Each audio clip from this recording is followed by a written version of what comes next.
Hallelujah प्रभु को महत नाम विशेष धन्यवाद हो आज सुंदर समय पाए से जीवित ईश्वर आमर सहित सहवर्ती होइथिबारु से परमेश्वर को नाम विशेष धन्यवाद हो कारण जदि प्रभु जदि आम सहित सहवर्ती हो न थांते ताहले आमने सुंदर सुजोग पाई पार न थांतु किंतु से जीवित ईश्वर आम सहित सप्ताह सारा दिन सारा से आम सहित सहवर्ती होथिबारु आमने सुंदर सुजोग पाई अच्छु। हालेलुया प्रभु को महत नाम विशेष धन्यवाद हो आज आम मैंने ईश्वर को वाक्य निकट को न जावा पूर्वर आमे माने पदे प्रार्थना करवा तापर आम मैंने ईश्वर को वाक्य समस्त विषय मैंने आलोचना करने जावा आसंता मैंने समस्ते चक्षु बंद करवा प्रार्थना करवा। सर्वशक्तिमान महान परमेश्वर प्रिय प्रभु यही समय मु तुम निकट में समर्पित होउछि प्रभु तुम्हें मोहर मुखपात्र होई तुमर यही पवित्र वाक्य को तुम दास दासी मान निकट प्रकाश कर बोली प्रार्थना करुछि प्रभु मोठार एपरि कौन से ज्ञान ना प्रभु यही तुमर पवित्रतार वाक्य भांगी परिवेशन करने तुम से स्वर्ग ज्ञान प्रदान कर जेभली कि यही तुमर ज्ञान वाक्य को मु तुम दास दासी मान निकट प्रकाश करें मत साहाय्य कर महान परमेश्वर स्थान उपस्थित थी प्रत्येक को तुम समर्पण करे यही प्रार्थना प्रिय पुत्र यीशु को नाम मांगिले आमेन। हालेलुया आज आम्भे माने किछि गुरुत्व विषय गुड़िक आम देखापी जीवा अनेक समय आम चिंता करिथाओ शयतान कौन करिथा आमको विभिन्न कौन पापरे पकई थाए अनेक समय आम मैंने भाभी थाओ मत शयतान ही यहीपर कम करेला से मु कम कली बोली मैंने कही थाओ एवं अनेक समय आम निजे कम करिथाओ कि शयतान को दोष दे था। आज आम चिंता करें प्रकृत में आम मैंने जो भूल कार्य करुचु कि आम मैंने कौन से भूल पथरे चलुछु से समस्त शयतान कराउछि ना आम मैंने निजे करुछु सेथिपाई मु आपण मानको सम्मुखरे गोटे प्रसंग रखिबा पई चाहिबी ताहा हैला शयतान कौन करि पारे नाही शयतान कौन करि पारे नाही एमती कौन अछि जे शयतान करि पारे नाही मनुष्य कौन पापरे पकई पारे कि मनुष्य को कौन बद्ध करि पारे कि ताले मनुष्य को कौन परमेश्वर कौन करि पारे ताले से निजे कौन हेई पारे एही विषय जे हम आलोचना करिवा पई जिबा। हालेलुया एथिनि मते प्रथम विषय आम माने शयतान विषय माने किछि जानिबा पई जिबा एही शयतान जो आमे माने कहू ताहा कोठिरु पतित होइछि स्वर्गरु पतित होइछि एटा हम समस्ते जानिछु से पूर्वे किए थिले जणे दूत है कि दूत भाव थिले से जड़े किरूब अटे जे कि सदा प्रभुंकर प्रशंसा करबा पाई सिंहासन पाखरे तांकर स्थान थिला किंतु से जेते बेले चलिले तांकर म्यूजिक बाजुथिला से विभिन्न प्रकार वाद्य यंत्र द्वारा लोक मान कोन करूथिला कोन अट्रैक्ट करि पारुथिला अट्रैक्शन करि पारुथिला एही प्रकार से परमेश्वर को गौरव प्रशंसा करूथिला दिन एमितिका समय आसिला सही शयतान निजे कोन कला गर्व कला जदि आम जदि से विषय अध्ययन करने कहू ना ताहा जिसाय पुस्तक 14 अध्याय अच्छी 12 पदर तल को अध्ययन कले आम जाना ता सहित झिझिकल 28 अध्याय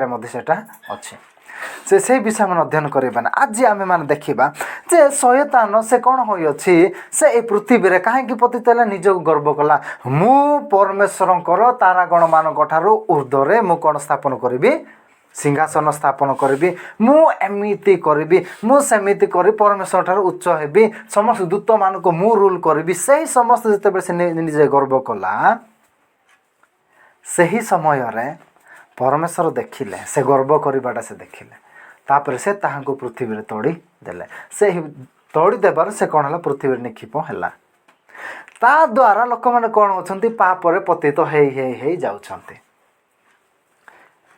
सेथिपाई से परमेश्वर कौन कर आरंभ से कौन कर आसी पाप कर एबे मध्य से पाप करुछि भूल कर आसी एबे मध्य से भूल करुछि एठी जदि मैं आपण मान गोटे उदाहरण देबी जेते बेले परमेश्वर आदम और हव्वा को एदन उद्यान रे छाड़िले शयतान पाप करैले ना से मनुष्य मान निजे पाप कले शयतान पाप करेला आम मैंने कहू किंतु मु जदि कहबी आपण मानक शयतान पाप करई नाही किंतु से माने निजे पाप कले केमिति हालेलुया एटी प्रश्न उठुची शैतान पाप करेला बोले किंती से शैतान निजे पड़ तुलिकी जबरदस्त खुएथिले सेटा पाप करेई था किंतु परमेश्वर तांको दूर रे था कि तू एमती करे सतरे परमेश्वर सेमती कहते कि सतरे छुएना कहते कि सतरे ताकू खाऊ ना बोले कहते कि ए सेमती नाई से जानी जे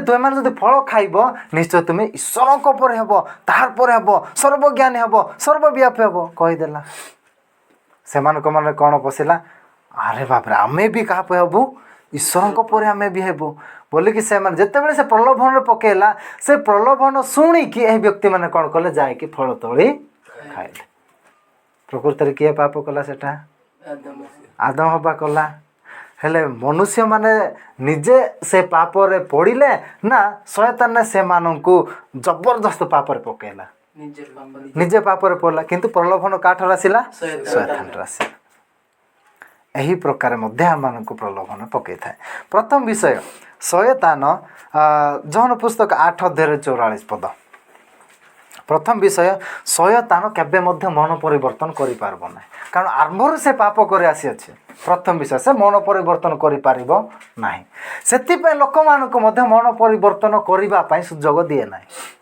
प्रथम पॉइंट सेटा हां पढंतु तुमे माने तुम मानकर पिता शैतान ठार उत्पन्न आउ तुम मानक पितार कामना साधन करिवा तुम मानकर इच्छा से आदेर नरघातक आउ से सत्य रहे नाही कारण ताहा ठारे सत्य नाही जतेबेले से मिथ्या कहे सेतेबेले से निज ठारू कहे कारण से मिथ्यावादी व मिथ्यावादीर पिता जेतेबेले से मिछ कहूछि जेतेबेले से नरघात करूछि काहा ठार आनी करूछि कि निज ठारू से करे जेतेबेले आदम हवा को मिछ कहला सेतेबेले से निज ठारू कहला ना क्वाड आनी कि से मिछ कहला निज ठारू कहला एथिपाई शैतान प्रथम विषय शैतान केबे मन को परिवर्तन करिवो नाही कारण आरंभर से मिथ्या कही कही कही आसी एबे मध्य से मिथ्या कही कही कही कही चली सेथिपाई शैतान ही नरघातक शैतान ही किए मिथ्यावादी आउ जे कहीं मिथ्या कहे जे के मिथ्या रे चले जगत रे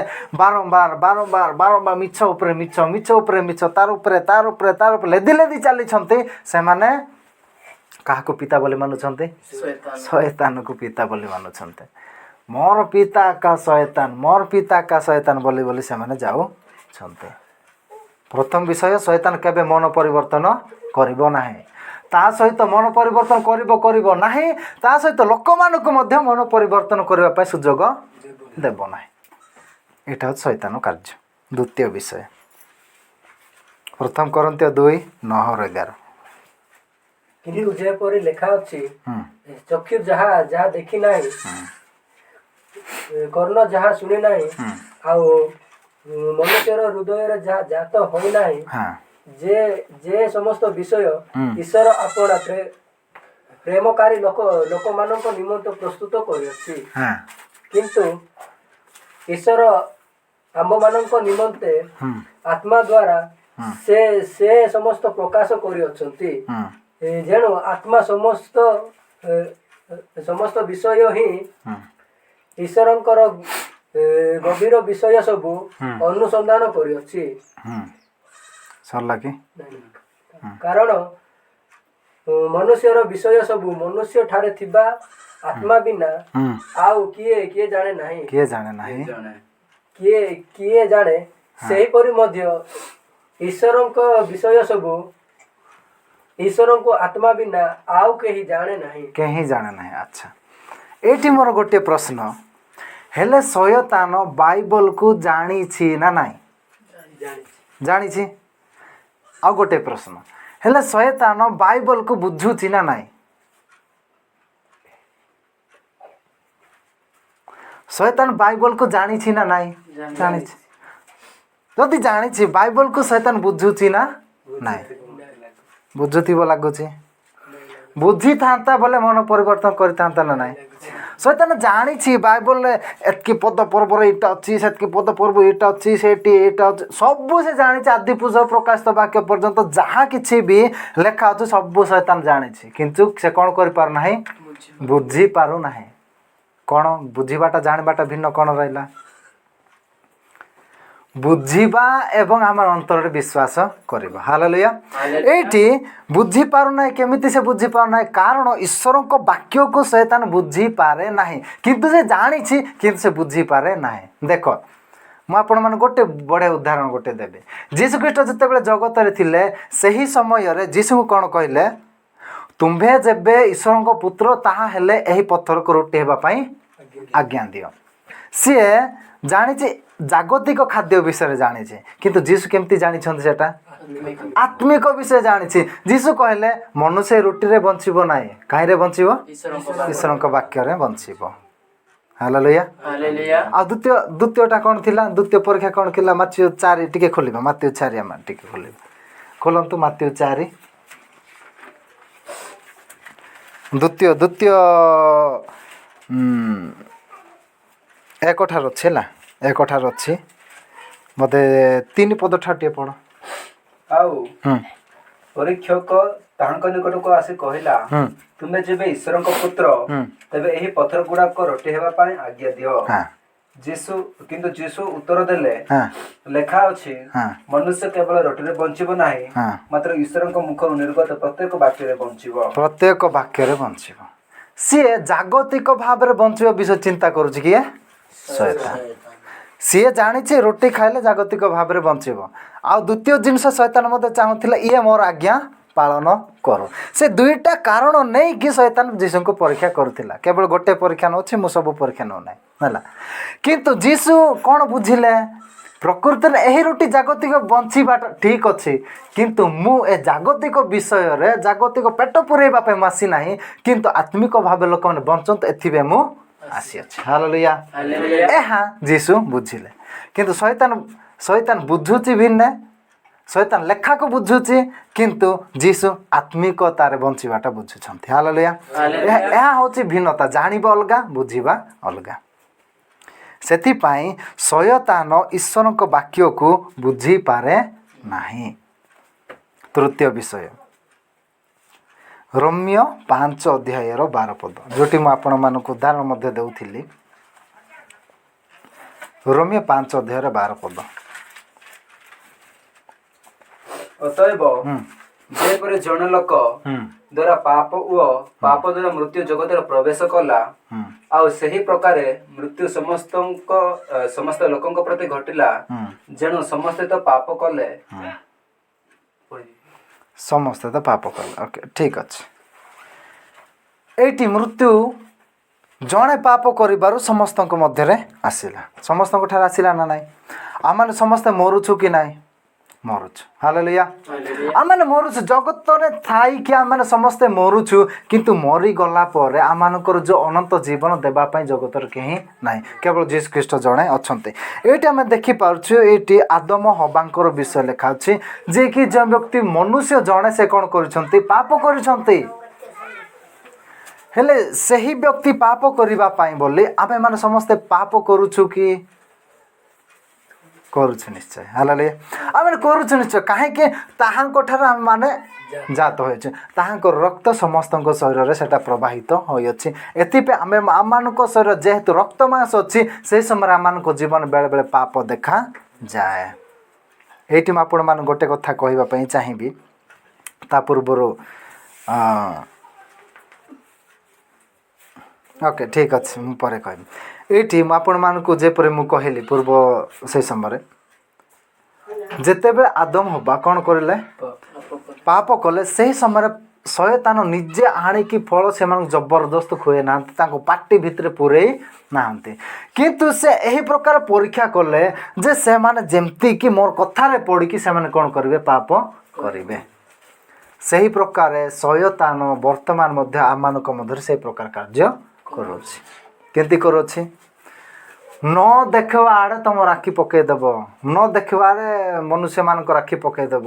ଆଉ ଯେଉଁଟା ମାନେ ଇଚ୍ଛା କରୁନଥିବା, ଯେ ସ୍ଥିର ମନରେ ବସିଥାଇକି ସେହି ସମସ୍ତ ଯେଉଁଟା ଇଚ୍ଛା କରୁନଥିବା ସିଆଡ଼େ ହିଁ ଆମମାନଙ୍କର ମନକୁ କଢ଼େଇକି ନେବା ପାଇଁ ଚେଷ୍ଟା କରେ। ଏଇଟା ଏହି ପ୍ରକାର ଜିନିଷ ଯେଉଁ ସକାଳ ସକାଳ ଗୋଟେ ଉଦାହରଣ ଦେଉଥିଲି। ଗୋଟେ ବୁଦା, ଗୋଟେ ନିଆଁ ଜଳୁଛି, ନିଆଁ ମଝିରେ ଗୋଟିଏ କ'ଣ ଜିନିଷ ଜଳିକି ଦେଖାଯାଉଛି, ଧୂପ ଧୂପ ଧୂପ ହେଇକି ଜଳିକି ଦେଖାଯାଉଛି। ହେଲେ ସେ ଜିନିଷ ସୁନ୍ଦର ଦେଖାଯାଉ କି ଅସୁନ୍ଦର ଦେଖାଯାଉ, ଯେମିତି ଦେଖାଗଲେ ବି ଆମେ ସେ ନିଆଁରେ କ'ଣ ଦେଖାଯାଉଛି ବୋଲିକି ଆମେ ଯାଇକି ସେଇଟା ଛୁଇଁ ପାରିବା କି? ଯାଇକି ଛୁଇଁ ପାରିବା ନାହିଁ। କିନ୍ତୁ ଆମମାନେ କ'ଣ କରିବା? ଖାଲି ପଥର ଟେକା ମାରିବା। ସେହି ପ୍ରକାର ପରମେଶ୍ୱର ଆମମାନଙ୍କୁ ଏହି ଜଗତରେ ଯେହେତୁ ଆମେ ପ୍ରଭୁଙ୍କଠାରେ ବିଶ୍ୱାସ କରୁଛୁ, ସେହି ସମୟରେ ସେ ଆମମାନଙ୍କୁ ସେହି ପ୍ରକାର ରଖିଛନ୍ତି। ହେଲେ ଶୈତାନ କ'ଣ କରୁଛି? ବିଭିନ୍ନ ପ୍ରକାରର ପାପ ଦ୍ୱାରା ଆମମାନଙ୍କୁ ବିନ୍ଧୁଛି। ହୋଇପାରେ ପାପ ବାଜିବ ପରା, ବ୍ୟଭିଚାର ପାପ ବାଜିବ ପରା, ମିଥ୍ୟା କଥା ବାଜିବ ପରା, ଠକିବାଟା ବାଜିବ ପରା। ସେହି ପ୍ରକାର ବିଭିନ୍ନ ପ୍ରଲୋଭନ, ବିଭିନ୍ନ ସମସ୍ୟା ଦ୍ୱାରା ସେ କ'ଣ କରୁଛି? ଆମମାନଙ୍କ ମଧ୍ୟରେ ସେ କ'ଣ କରୁଛି? ସେଟାକୁ ପ୍ରବାହିତ କରୁଛି। ସେହି ସମୟରେ ଯଦି ଆମେମାନେ ଯଦି ସେହି ଅନୁଯାୟୀ ଯଦି ସେଟାକୁ ଦେଖିକି ଆମମାନଙ୍କୁ କ'ଣ ହେବା ପଡ଼ୁଛି? ଈଶ୍ୱରଙ୍କ ବାକ୍ୟ ଅନୁଯାୟୀ ଆମମାନେ ସେଇ ଯେଉଁ ପାପ ଦ୍ୱାରା ସେ ବିନ୍ଧୁଛି ସେଠିରୁ ଆମମାନେ କ'ଣ ହେଉଛୁ? ଏମିତି ସାଇଡ୍ ହେଉଛୁ। ଯେତେବେଳେ ଆମମାନେ କନା ବଳ ଗୋଟେ ଗେମ୍ ଖେଳୁ, ସେ ସମୟରେ ଜଣକୁ ବିନ୍ଧିଲେ ସେ କ'ଣ ହେଉଛି? ସେ ବଲ୍ ଦେଖିକି ଏମିତି ସାଇଡ୍ ହେଇଯାଏ। ସେହି ପ୍ରକାର ଆମମାନଙ୍କୁ ସାଇଡ୍ ହେବା ପାଇଁ ଗୋଟିଏ ପଥ କ'ଣ ଅଛି? ଈଶ୍ୱରଙ୍କର ବାକ୍ୟ। ହାଲେଲୁୟା।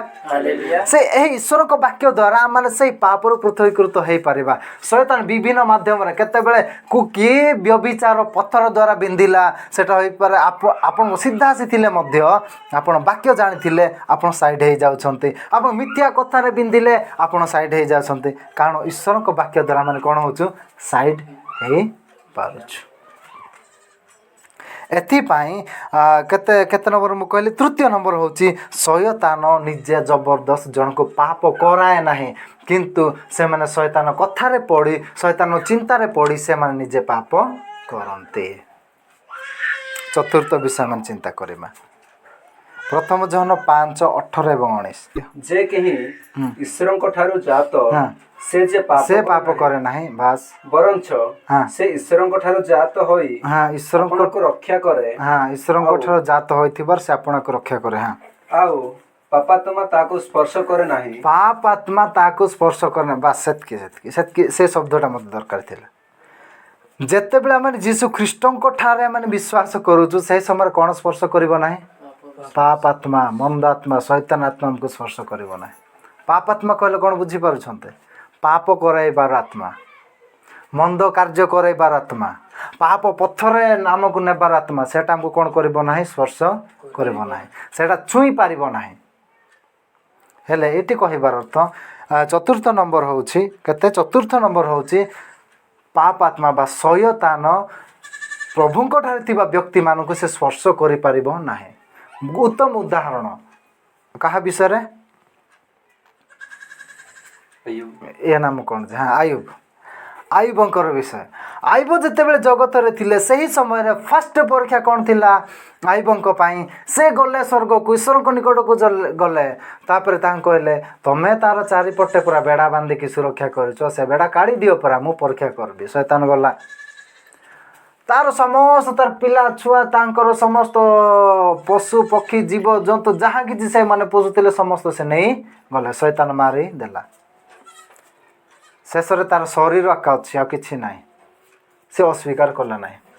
ପ୍ରଭୁଙ୍କର ପରମିଶନ ଅନୁଯାୟୀ ଫାଷ୍ଟ ପରମିଶନ ଦେଲେ ସମସ୍ତ ଜିନିଷ ସ୍ପର୍ଶ କରିବୁ, କିନ୍ତୁ ଆୟୁବଙ୍କ ଶରୀରକୁ ଟଚ୍ କରିବୁ ନାହିଁ। ପରମେଶ୍ୱରଙ୍କର ପରମିଶନ। ଆଉ ଦ୍ୱିତୀୟ ପରମିଶନ, ତାଙ୍କର ଶରୀର ଯାହା ଇଚ୍ଛା ତୁ ତାହା କରେ, ଇଚ୍ଛା ପଡ଼ିଲେ ତୁ ତାକୁ ପୋକ କରେ, ତୁ ତାହାକୁ କ'ଣ କରେ, ଯେତେ ଯେମିତି ବଥ ଦେ, ଜ୍ୱର ଦେ, ମୁଣ୍ଡ ବ୍ୟଥା ଯାହା କିଛି ବି ଦେ, କିନ୍ତୁ ତାର ଆତ୍ମାକୁ ଛୁଇଁବୁ ନାହିଁ। ପରମେଶ୍ୱରଙ୍କ ପରମିଶନ।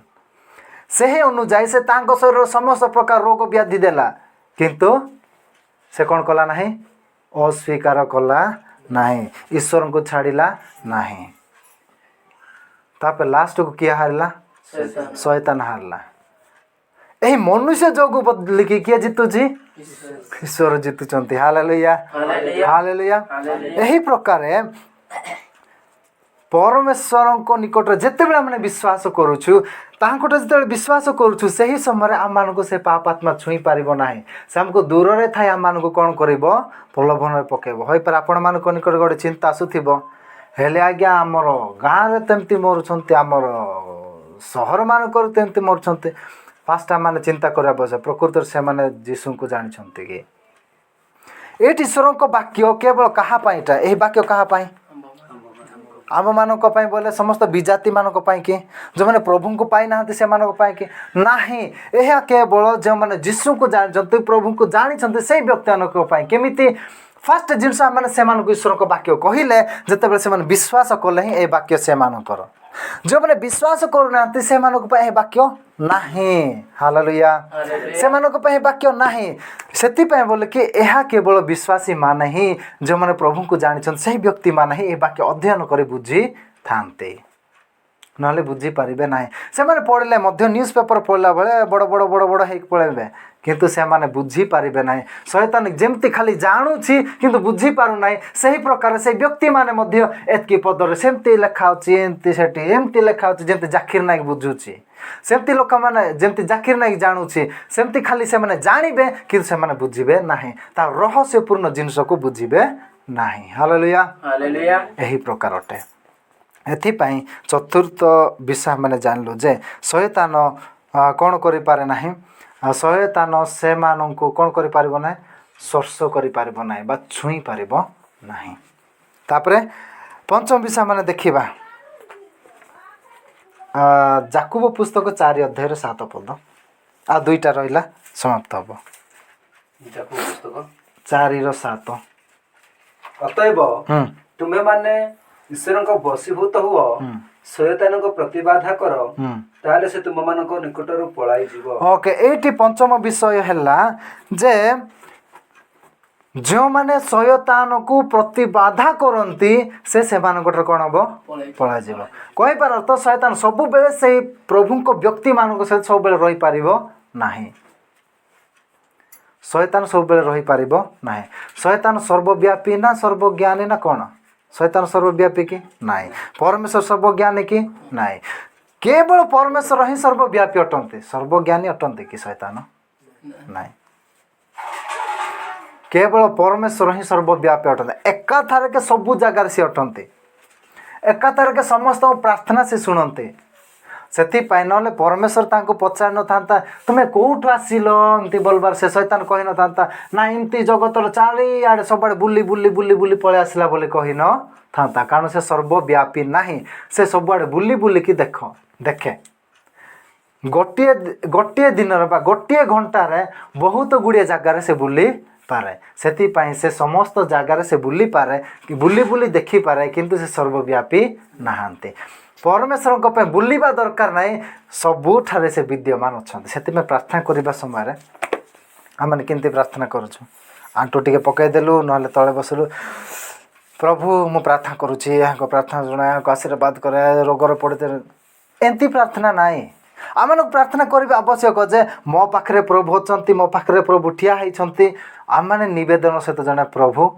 यही व्यक्ति असुस्थता भाव अच्छी यही व्यक्ति एमती दुखर अच्छी यही व्यक्ति एमती आम जे आम पाखे से अच्छा विश्वास कर आम निकट प्रार्थना करवा कारण से किए सर्वव्यापी अटंती से समस्त जगार व्यापी अच्छा जंगल थी प्रार्थना करूँ बहर बसी प्रार्थना करूँ गुप्त कठरे जाए प्रार्थना करूँ समुद्र भितर जाए प्रार्थना करूँ माटी तले पशिकी प्रार्थना करते प्रभु से ही समस्त जगार व्यक्त अच्छा हालेलुया एथि आम्भे माने ताहांको मो पाखरे से अच्छा यह विश्वास कर आम प्रार्थना करवा आवश्यक हालेलुया एथि जाकुब 4:7 आम देखिलु सेटा केते नंबर 5 नंबर पॉइंट होउची जो माने परमेश्वर वशीभूता हो जो माने ताहांको प्रतिरोध हवा प्रतिबाधा करंती से निकट सब बेले रहिबो नाही तापर शेषरा गोटे देखा अनेक अच्छी शैतान कौन कौन कर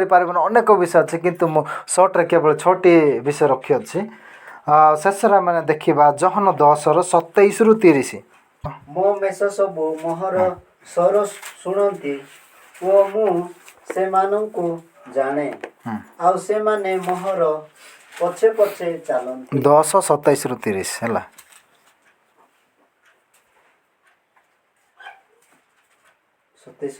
30 पर्यंत पढ़े पुणी मु से मानंकु अनंत जीवन दिए आउ से माने कदापि केबे हैं विनष्ट हेबे नाही पुणी केही मो हस्तरु से मानंकु हरण करिबे नाही मोहर पिता मते जहा ଦେଇଅଛନ୍ତି ତାହା ସବୁଠାରୁ ବହୁମୂଲ୍ୟ ଆଉ ପିତାଙ୍କ ହସ୍ତରୁ କେହି ତାହା ହରଣ କରିପାରେ ନାହିଁ। ସରିଲା ମୁଁ ଓ ପିତା ଏକ। ବାସ୍ ମୁଁ ଓ ପିତା ଏକ। ଏଇଠି କ'ଣ କହୁଛନ୍ତି ଯୀଶୁଖ୍ରୀଷ୍ଟ ଜଗତରେ ଥିବା ସମୟରେ କହୁଛନ୍ତି ମୋହର ମେଷମାନେ କ'ଣ ଶୁଣନ୍ତି ମୋର ଆବାଜ ଶୁଣନ୍ତି ମୋହର ସ୍ୱର ଶୁଣନ୍ତି ସେମାନେ ମୋର ସ୍ୱର ସେମାନେ ଚିହ୍ନନ୍ତି ତା ସହିତ ମୋ ହସ୍ତରୁ ଯିଏ ନେଇପାରିବ ମୋ ହସ୍ତରୁ ଯିଏ ଛଡ଼ାଇ ନେଇପାରିବ ଏହି ପ୍ରକାର ବ୍ୟକ୍ତି ଜଗତରେ କେହି ନାହିଁ। ଏହିପରି କି ସେ କ'ଣ କରିପାରେ ନାହିଁ କେହି ମଧ୍ୟ ମୋ ହସ୍ତରୁ ବା ମୋ ପିତାଙ୍କ ଠାରୁ ସେ କ'ଣ କରିପାରିବ ନାହିଁ ହରଣ କରି ନେଇପାରିବ ନାହିଁ ବୋଲି ଯୀଶୁଖ୍ରୀଷ୍ଟ କହୁଛନ୍ତି। କହିବାର ଅର୍ଥ ଏଇଠି 6 ନମ୍ବରର ପଏଣ୍ଟ ହେଉଛି ଶୟତାନ ଜଣଙ୍କ ପରିତ୍ରାଣ କେବେ ମଧ୍ୟ ନେଇପାରିବ ନାହିଁ। ଜଣେ ଯେତେବେଳେ ପରିତ୍ରାଣ ପାଏ ସେ ଈଶ୍ୱରଙ୍କର ବାକ୍ୟକୁ ଧ୍ୟାନ କରେ ଯେତେବେଳେ ସେ ପରିତ୍ରାଣ ପାଏ ସେହି ସମୟରେ ଈଶ୍ୱରଙ୍କ ବାକ୍ୟ ଧ୍ୟାନ କରେ ଯେତେବେଳେ ସେ ପରିତ୍ରାଣ ପାଏ ସେହି ସମୟରେ ଯୀଶୁଙ୍କ ନିକଟରେ ସେ ପ୍ରାର୍ଥନା କରେ। ହାଲେଲୁୟା। ଏଥିପାଇଁ ସ୍ଥାନ ଲେଖା ହେଲା ମୋ ହସ୍ତରୁ କେହି ଛଡ଼େଇ ନେଇପାରିବ ଏହି ପ୍ରକାର ବ୍ୟକ୍ତି କେହି ନାହିଁ ଏପରି ଶୟତାନ ନାହିଁ କି ଜଗତର କୌଣସି ବ୍ୟକ୍ତି ମଧ୍ୟ ନାହିଁ ଯିଏ ଆମ୍ଭମାନଙ୍କୁ ସେହି ଯୀଶୁଙ୍କର ହସ୍ତରୁ ଛଡ଼େଇକି ନେବ। ହାଲେଲୁୟା। ଏଥିପାଇଁ ଆଜି ଆମମାନଙ୍କୁ ଶୟତାନ ଏହି ପ୍ରକାର କ୍ଷେତ୍ରରେ ବିଭିନ୍ନ ମାଧ୍ୟମରେ ଆମମାନଙ୍କୁ ପରୀକ୍ଷା କରିଥାଏ ଆମମାନଙ୍କୁ ପାପରେ ପକାଇବା ପାଇଁ ବୋଲିକି ବିଭିନ୍ନ ଜିନିଷ ଆମମାନଙ୍କୁ ଦେଖାଏ ପ୍ରଲୋଭନରେ ପକାଇବା ପାଇଁ ଆମମାନଙ୍କୁ ପାପରେ ପକାଇବା ପାଇଁ ବିଭିନ୍ନ ପ୍ରକାରରେ ଆମ ମୋବାଇଲ ମାଧ୍ୟମରେ ଆମମାନଙ୍କୁ ଶୟତାନ ପାପରେ ପକାଇଥାଏ ଏବଂ ତା ସହିତ ଏହି ଶୟତାନ ଆମମାନଙ୍କୁ ଏହି ଜଗତର ବିଭିନ୍ନ ଦୃଶ୍ୟ ମାଧ୍ୟମ ମଧ୍ୟ ଆମମାନଙ୍କୁ ପାପରେ ପକାଏ। ଶୟତାନ ଏହି ପ୍ରକାର ଅନେକ ଏହି ଜଗତରେ ଅଛି କାରଣ ଏହି ଜଗତରେ କିଏ ଅଛି ଶୟତାନ ଅଛି। ଏହି ଶୟତାନ କାହାର ରାଜ୍ୟ ଶୟତାନର ରାଜ୍ୟ। ଏଥିପାଇଁ ବୋଲିକି ତାଙ୍କ ରାଜ୍ୟରେ ଯେ ବ୍ୟକ୍ତିମାନଙ୍କୁ କେମିତି ପାପରେ ପକାଇବି ସେ ପ୍ରକାର ଜିନିଷ ଗୁଡ଼ିକ ସେ ଶୟତାନ ପ୍ରସ୍ତୁତ କରି ରଖିଛି ଜଗତରେ। ଏଥିପାଇଁ ସେହି ପାପରେ ଆମମାନଙ୍କୁ ପକାଇବା ପାଇଁ ଶୟତାନ ଚେଷ୍ଟା କରିଥାଏ। ଏଥିପାଇଁ ଆମେମାନେ ଯେମିତିକି ଏହି ବାକ୍ୟ ଦ୍ୱାରା ସେ ଶୟତାନ ଯେଉଁ ପାପର ପଥରରେ ଆମମାନଙ୍କୁ ବିନ୍ଧିବ ସେ ସମୟରେ ଆମମାନଙ୍କୁ ସାଇଡ଼୍ ହେବା ଆବଶ୍ୟକ। ଏଥିପାଇଁ ପ୍ରଭୁ ଆମମାନଙ୍କୁ ବିଶେଷ ଆଶୀର୍ବାଦ କରନ୍ତୁ ଯେଭଳିକି ଆମମାନେ ସେ ପାପର ପଥର ଆମେ ଓହରି ଯାଇପାରିବା ସେ ପାପ ଠାରୁ ଆମେ ପୃଥକ ହୋଇପାରିବା ସେ ଶୟତାନ ପ୍ରଲୋଭନ ଆମେ ମୁକ୍ତ ହୋଇପାରିବା। ଏଥିପାଇଁ ମଧ୍ୟ ପ୍ରଭୁ ଆମମାନଙ୍କୁ ଆଶୀର୍ବାଦ କରନ୍ତୁ। ପ୍ରଭୁ ଆମ ସମସ୍ତଙ୍କୁ ଏହି କ୍ଷୁଦ୍ର ବାକ୍ୟ ଦ୍ୱାରା ଆଶୀର୍ବାଦ କରନ୍ତୁ। ଆସନ୍ତୁ ଆମମାନେ ଚକ୍ଷୁ ବନ୍ଦ କରିବା ପ୍ରାର୍ଥନା କରିବା। ସର୍ବଶକ୍ତିମାନ ମହାନ ପରମେଶ୍ୱର ପ୍ରଭୁ ତୁମେ ଯେ ଗୌରବ ସମ୍ଭ୍ରମ ପାଇବା ଏକମାତ୍ର ସତ୍ୟ ଜୀବନ୍ତ ପରମେଶ୍ୱର ବୋଲି ଆମେ ତୁମ ନିକଟରେ ପ୍ରାର୍ଥନା କରୁଛୁ ନିବେଦନ କରୁଛୁ ପିତା ତୁମେ ଆଶୀର୍ବାଦ କର ଆମମାନଙ୍କୁ ଦୟା କର ତୁମ ଗୌରବ ଉଦ୍ଦେଶ୍ୟରେ ପ୍ରଭୁ ଆମମାନଙ୍କୁ ଆଗକୁ ବଢ଼ିବା ପାଇଁ ଦିଅ ବୋଲି ପ୍ରାର୍ଥନା କରୁଛୁ। ପ୍ରଭୁ ଶୟତାନ ଅନେକ ସମୟରେ ପ୍ରଭୁ ବିଭିନ୍ନ ପ୍ରଲୋଭନରେ ପକାଇଥାଏ ସେ ସମସ୍ତ ପ୍ରଲୋଭନରୁ ଯେଭଳିକି ପ୍ରଭୁ ଆମେ ତୁମ ରାଜ୍ୟର ବାକ୍ୟ ଅନୁଯାୟୀ ପ୍ରଭୁ ଆମେ ପୃଥକୀକୃତ ହୋଇପାରିବେ ଏଥିରେ ମଧ୍ୟ ସାହାଯ୍ୟ କର। हे सर्वशक्तिमान महान परमेश्वर प्रिय प्रभु आम जो वाक्य आम अध्ययन कलु जो वाक्य आम श्रवण कलु प्रभु से वाक्य अनुजाई प्रभु आम जो कि चली पारे साहाय्य कर बोली प्रार्थना करुछु। शैतान समस्त चातुर तारु शैतान समस्त प्रलोभन तारु प्रभु आम को पृथकीकृत होगापाई समस्त प्रलोभन आम उद्धार पाइबापी आम साहाय्य कर बोली प्रार्थना करुच्छे। हे महान परमेश्वर प्रिय प्रभु यही समय स्थान उपस्थित प्रत्येक को तुम हस्तर दौची आशीर्वाद को अनुग्रह कर शैतान समस्त प्रलोभन आम मुक्त कर बोली प्रार्थना करुच्छे। मंगलमय पिता यही समय यही स्थान उपस्थित अनुपस्थित आम समस्त को तुम हस्त देवा सहित मुझे निजक तुम हस्त समर्पण कर प्रार्थना प्रिय पुत्र जीशु नाम मांगिले आमेन।